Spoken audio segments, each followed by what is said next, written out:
in that country that prolonged and created a lot of controversy. There was an alleged plot to assassinate the Prime Minister and 3 other ministers. Recently, the Cuba CARICOM meeting was prohibited at the Hilton Hotel. Stay tuned, Carib Nation is up next.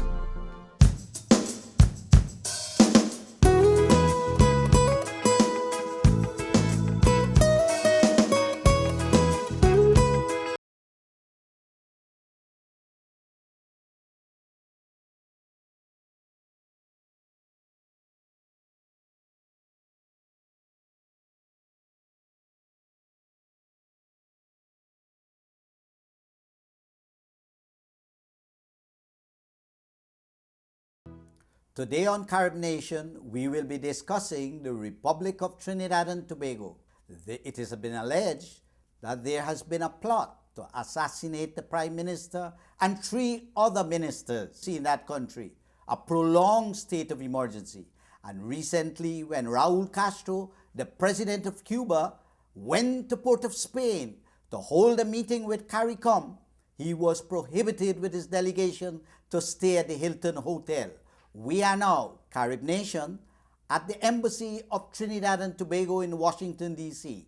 And we have with us here a very, very distinguished guest, the new ambassador to Trinidad and Tobago, His Excellency Dr. Neil Parsan. Dr. Parsan, welcome to Carib Nation. There has been reports that there is an alleged plot to assassinate the Prime Minister of your country and 3 other ministers. What has happened in the development of that plot? The story is that our security forces, the police service, they did unearth a plot, and this plot was indeed enunciated by the Commissioner of Police. It was also enunciated by the Minister of National Security, as well as the Prime Minister. Our Prime Minister also chairs the National Security Council. And in that capacity, she has every authority to make statements about the alleged plot. And I use the word alleged simply because several individuals were arrested, but they were arrested during our state of emergency. And the state of emergency expired on December 5th. And as up until December 5th, the police found insufficient evidence to lay charges. So the alleged perpetrators were subsequently released.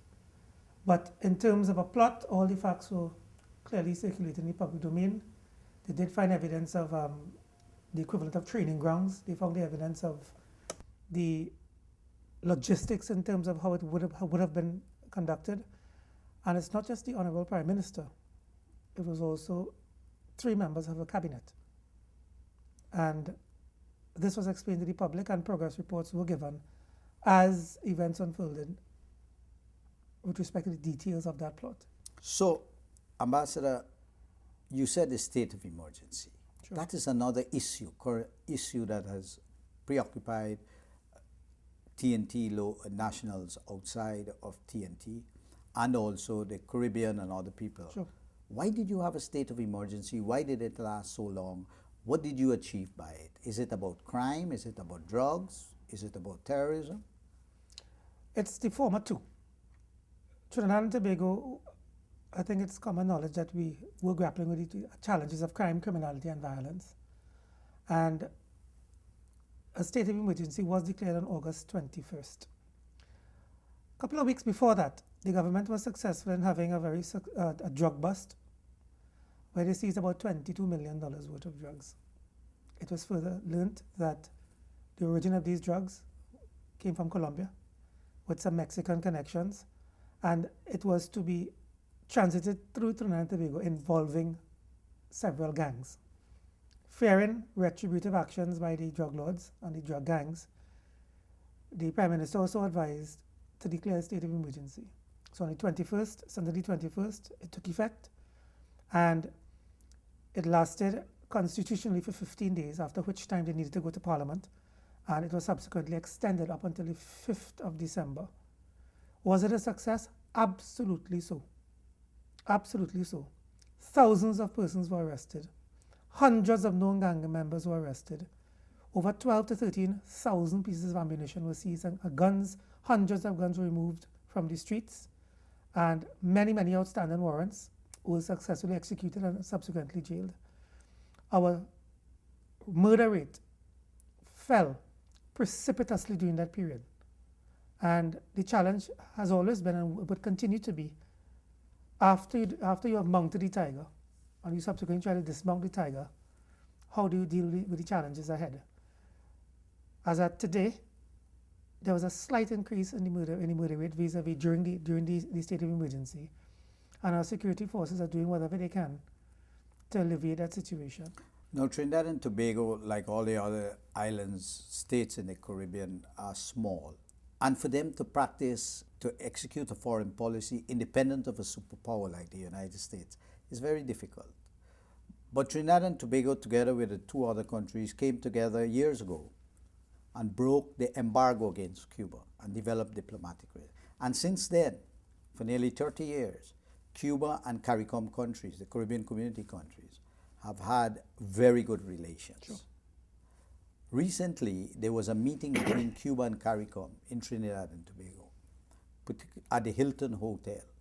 And because of the Helms-Burton Act, which prohibits U.S. companies from dealing with Cuba, the Hilton Hotel refused permission for that meeting to be held there.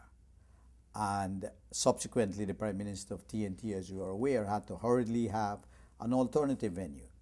Now, the former opposition leader of TNT, Manning, came out with a press conference and accused the present government of not practicing TNT's sovereignty. How do you view that? Well, first of all, before I answer that question directly, let me sort of explain the government's effort in terms of dealing with the situation.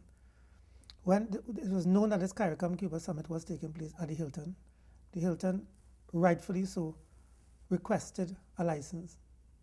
The license needed to come from the Department of Treasury, Overseas Foreign Assets Control Department. Now, the Helms-Burton Act clearly states no financial transactions by government officials of the Cuban government ought to take place in any multilateral company involved with U.S. ownership or trade name. The government made every effort. I exercised every possible diplomatic angle I could have in Washington by engaging members of the State Department, very senior officials of the State Department. I engaged very high officials of OFAC, Overseas Foreign Assets Control, with the intention of having this matter rectified. The OFAC would have sought guidance from the State Department vis-a-vis how to handle this matter. And I know I was also told that the legal team of the White House would have also been engaged in this transaction. Now, no financial transactions did take place with the Cuban government and Hilton because the Cuban government did not stay at the Hilton. They stayed at a hotel that's totally locally owned. Secondly, general services. The interpretation of the law is that general services to the Cuban government is also covered by that act, including serving them coffee, giving them a glass of water. So really, at the last minute, given the fact that no final decision came on time, we had no choice but to move the meeting. At the end of the day, this is international. This is the law of the U.S. as it relates and is superimposed on a company of U.S. origin. Trinidad and Tobago has had long, cordial relations with the United States since 1962. And we respect the longevity of that relationship. We respect the cordiality of the relationship, and we respect the sovereignty of people's right to impose a law, even if it's extraterritorial. And I thoroughly agree with the way it was handled. Rather than stimulating an uncomfortable situation, logistically move it elsewhere. And I support the way it was handled. A few years ago, Trinidad and Tobago, its economy has been moving towards double-digit numbers. But suddenly, it's gone very low in these present times. I think it's about 2%, you could correct me. Can you explain what is happening to your economy? Our economy, like most of the economies, was subjected to the perfect economic storm dating back to September 2008. As of September, our country was exporting close to 75 to 76% of the liquid natural gas consumed by the eastern seaboard of the United States. About a year ago, that figure fell to 53% due to changing consumptive patterns in the US market. Evidently, revenue would fall as a result of that change in market. As of today, it has fallen to about 25, 26% of the LNG we export to the US market. And among other things, we have had some financial issues with some institutional challenges, not just in Trinidad and Tobago, but wider Caribbean. And concomitant with that, the expected growth in the non-traditional markets would have been challenged. But all in all, there was a slight contraction in the economy, 2009, 2010, 2010, 2011, and we expect growth 2011, 2012. 2.5% thereabout was the figure that's been projected. Well, a lot of people outside of Trinidad and Tobago, when they think of your economy, they think of oil and gas. Sure.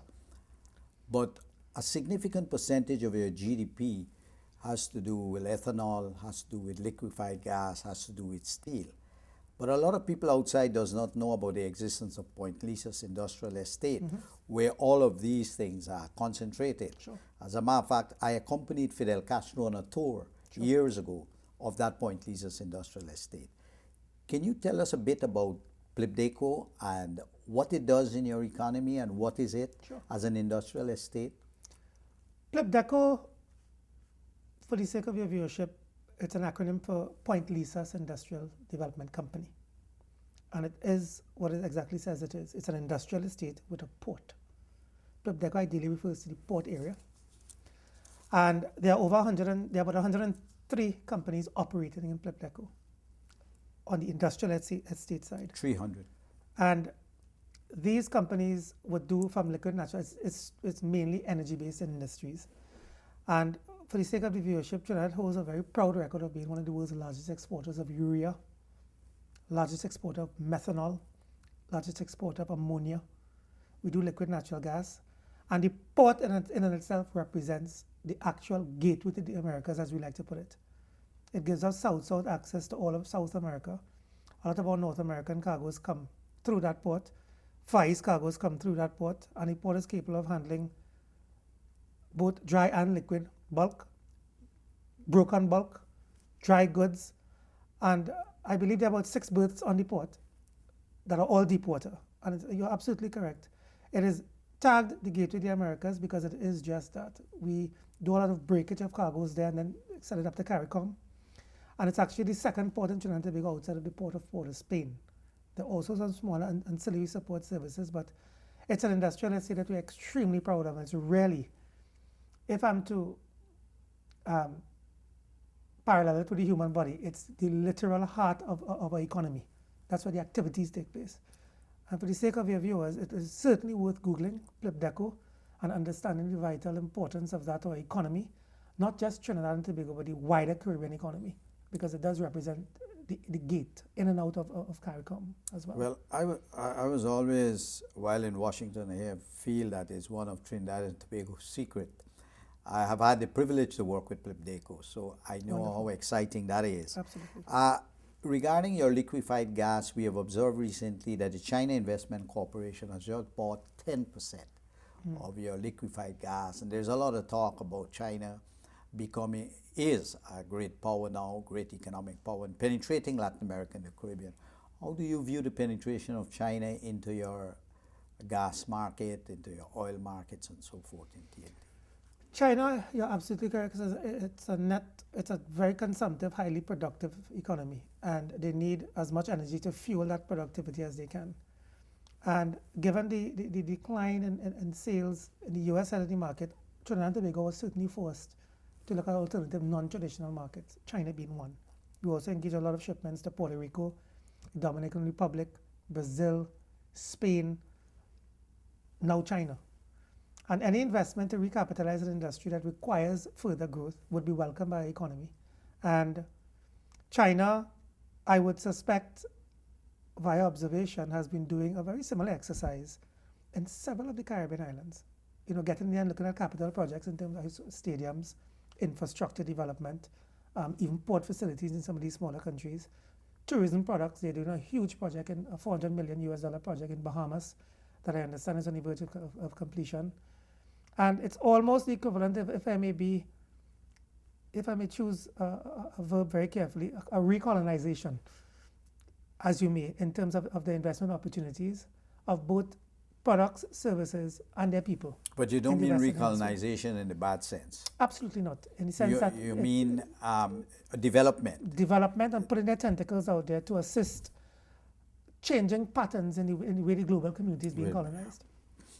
Now, one of the problems we face in the United States and around the world is a problem of jobs. Sure. Jobs, more and better jobs. Unemployment rate is high here in the US, it's high around the world. What explains that you only have about 6-point-something%? We're at 6.3%. I know the US is at about 9.6%, and countries like Spain, who are experiencing some challenges, run about 20%. Trinidad and Tobago has, let me first start off by telling you, an extremely educated, highly literate population. Our tertiary education penetration rate is well over 40%. And we have a very skilled and semi-skilled labor pool to tap into. That's one. Two, there was an injection in the economy in terms of the construction industry and other developing industries, so we have been able to tap into the local market for that. Additionally, we have the equivalent of social programs, the unemployment relief program, and the community enhancement programs that we use to employ our citizenry. Now, I could sit here and... Like the 100 days? Similar to. I mean, you and I could sit here and try to come up with a global acceptable definition of employment. Is it optimal employment, underemployment, self-employment? Well, we used to say full employment is 2% unemployment. Correct. But those days are long gone. Correct. So by the standard that we have set ourselves in terms of what true employment is to Trinidad and Tobago, it stands at an impressive 6.3%. So why is it that why do you still have people leaving TNT? The emigrated patterns in Trinidad has declined considerably. It has. And in fact, it's nothing compared to what you had in the 80s. And I know crime was an issue. And let's hope that in our subsequent encounter... So you're saying one of the push factors is not unemployment, was crime? Not necessarily. It could have certainly been crime. I know in the 80s, there were greener pastures elsewhere when you were going through a decline and a recession in the economy. And some, in the recent past, businessmen have been expressing a bit more confidence in the way crime is being handled. So let's hope in our next encounter, I can bring you positive news of these interventions in terms of crime and its effect on our economy. There was some political turmoil in both the two traditional parties, the UNC and the PNM. And both leaders went into demise, Pandey and Manning. Sure. But it seems to me the political Lazarusism is about to rise again in Trinidad. Mm-hmm. Pandey has just announced that Generation X, he's going to contest the elections with a group in UNC, or at least he'll be behind them. And Manning has just called a press conference and says he's going to be doing this very regularly. Sure. What is happening in your politics? Are the old guys coming back again? Well, one could define old chronologically via age. One could define old in terms of longevity of service. And both gentlemen have served the country for a very long time. That's my first point. Secondly, Mr. Pandey in itself has been quite enigmatic to the development of Trinidad and Tobago as a whole. And it's certainly the right of any individual to state their case and join the fray. My personal view is that you have served with distinction, and one would probably want to consider taking your experiential learnings and using it to guide a process and allow young blood, the new generation, the next generation of leaders, to enter the fray and be guided by your experience and take our country forward. And certainly, I hope that good sense would prevail and let our country experience what it needs, which is a guided process of leadership succession. And that's the way I think we should be going. Since you came to Washington, D.C., you've impressed a lot of us. Apart from the fact that you have led about 8 companies, you hold a PhD and MBA and so forth, and that you have a lot of experience even though you're just about 40 years old. Sure. We have observed that you take a particular interest not only in TNT diaspora, but the Caribbean diaspora. Sure. Can you tell us what is your vision for the Caribbean diaspora Absolutely. here in the United States? First of all, to explain the diaspora, let me explain my feelings on the Caribbean. I believe the Caribbean is a gated community with households, each member state being a household. And to really live comfortably in any gated community, you need to have good relations with your neighbors, sharing, caring. If your neighbor's house is on fire, you don't throw water on your own. You throw it towards your neighbor's house to help out extinguish the flames. And in that spirit, I have approached my engagement with the Caribbean diaspora here. I have come to realize that dating back to the 1940s, when the true population really came here to work in the tobacco fields, the cotton fields, citrus, sugarcane, there was an unexplained level of camaraderie, almost interconnected umbilical cords to each other that explains the brotherhood I see now with the diaspora here. If I call a meeting in New York with Trinidad and Tobago nationals, believe you me, half the crowd would be Guyanese, it'll be Jamaican. I saw the same thing in LA, in Boston, in Baltimore, in Hartford, in Miami. They are extremely supportive of each other. And for me, I have taken a very commercial-centric approach to fulfilling my mandate here in the United States. And for me to really sell Trinidad and Tobago, it starts by selling our region, the Caribbean. And then I sell Trinidad and Tobago. And hence the engagement has really been, I think I work with a wonderful caucus of Caribbean ambassadors here in Washington. I think we are a very good bunch of well-intertwined, mentally connected people with the same vision. I have, really good working relations with the ambassador of Jamaica, of Guyana, of Barbados. And it's in that spirit I really feel we need to sell our region, fulfill our mandates with a sense of collective responsibility, almost like a cabinet, to ensure that we are regionalized and solid, and then look after our self-serving interests in terms of individual countries. Recently here in Washington, D.C. at the University of the District of Columbia, one of the Caribbean ambassadors says that he believes that CARICOM needs new leadership, new blood, and at least one country to give dynamic leadership. Sure. And even though he wasn't from Trinidad and Tobago, he identified Trinidad and Tobago. What is your opinion of that? Will TNT give leadership in CARICOM to move integration forward at home in a more intensive and progressive way? I think it is needed, but it needs to be leadership in and itself it's a characteristic required for anything to progress. I mean, in some form, we are all leaders. We are leaders of households, leaders of families, we self-lead, we're leaders of business, we're ambassadors, we're prime ministers. We all lead. The idea is Trinidad and Tobago does not really like to find itself in a followership position, although at times it's necessary. I agree with the sentiments that we are in a position to lead, and it's a role I think all of us should be playing, but it ought to be a collaborative one with our neighbors. Surely, Trinidad and Tobago will not be able to lead without the support of Jamaica, without the support of Barbados, St. Kitts, and all the member states collectively. But if charged with the responsibility of doing so, I can assure you we will step forward with our bat in the crease and play each ball on its own merit. Now we're moving next year towards your 50th anniversary Sure. as an independent country. Are we to look forward to numerous activities when we hit January, February, towards August? Absolutely. In fact, our very first time, I have been working extremely closely with a number of Trinidad and Tobago diaspora organizations here in the metropolitan area, from Baltimore to Delaware to Maryland to Virginia to here in DC. We have had many, many meetings right in the embassy discussing how can we really celebrate Trinidad and Tobago's birthday. I think we have a lot to be proud of as a small country, 50 years old. And in fact, our very first event to kick off these celebrations, our very first event would be on the 31st of December. We're having a gala masquerade ball, a New Year's Eve party really. And I was really adamant about doing it because I want at 1 second past 12, our birthday starts. And I really wanted an event at that time. And the diaspora, they've been very supportive of it. The community has been very supportive of it, and I expect it to be a success. I would also tell you that the other series of events we would have planned was engineered to reflect our genetic diversity, our cultural diversity, our ethnic diversity, our culinary diversity that is Trinidad and Tobago. So we are planning art exhibitions, culinary delights, carnival, business forum. I've been working on a fairly large project that I hope that will come to fruition.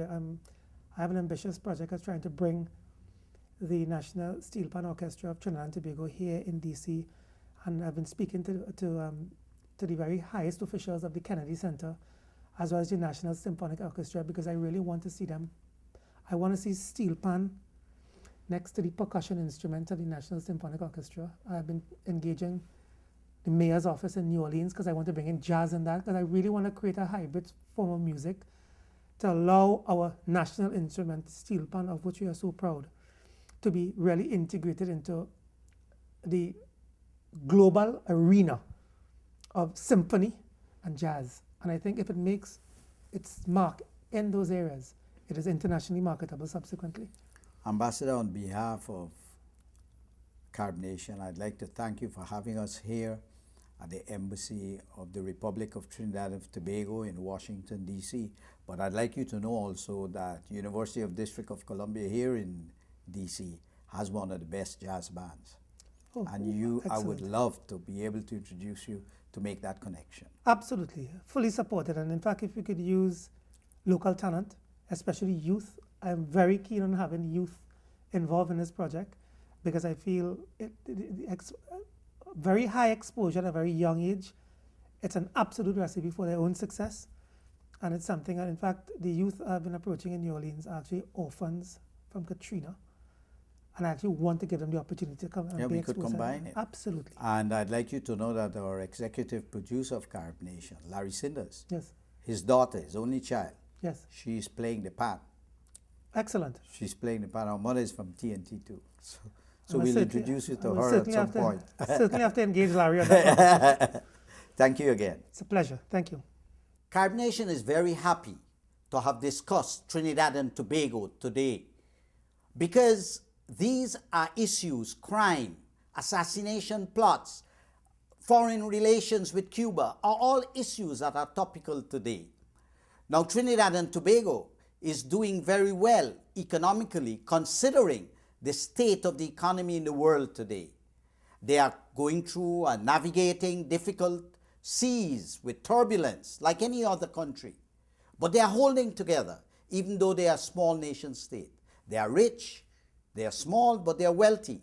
They have a lot of resources. Most important, their people. And this young ambassador that they have here in Washington, D.C. is reaching out to his diaspora, not only from his country, but from the entire Caribbean. We are all looking forward in 2012, when both Trinidad and Tobago and Jamaica would be celebrating their 50th anniversary as independent nation states. We look forward to both Trinidad and Tobago and Jamaica making this celebration outstanding here among our diaspora. Until next time, I am Paul Nehru Tennessee for Carib Nation.